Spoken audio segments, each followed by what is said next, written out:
I'm just curious, maybe one for all of you or one. What would be some reflections you have on your own personal journey of peace? So any tipping points per se, but in terms of your own lives, and what has that looked like for you? I might start with Philip here. That's a beautiful question. My wife and I have 3 sons.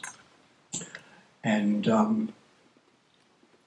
when the oldest of them was a baby, my tradition is to pray night prayers over the children.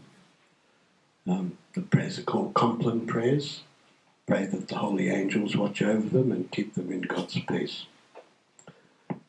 When our firstborn was a little baby, when I was praying those night prayers, I had a very vivid illumination that I couldn't be a good parent, much as it was important to be attentive to their nutrition, to the house being safe. I couldn't be a good parent unless I had some contribution that I made to the wider environment, social and political environment in which their lives would evolve, that I had to participate in peacemaking. And I honoured that. It led me into all sorts of amazing places, starting with the UN sessions on disarmament, opened me up to many interreligious conversations and participations, just looking for where might peace build if we try to make relations that are across all the boundaries. And it's now also therefore why I'm involved in the work to participate in preventing further catastrophic climate change.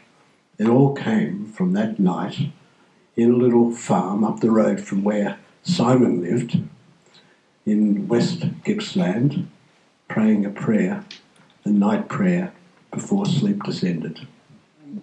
Just a brief reflection for myself. I was a medical student at Melbourne University, 19, disillusioned, probably depressed, where's my life going, etc. And so it's interesting what arises during those dark moments, but for some reason the thought of meditation came to mind, and not having done any courses or read any books or knowing anything, I thought I'll come up with the simplest thing I could think of, to just sit and watch and not do anything, which I did.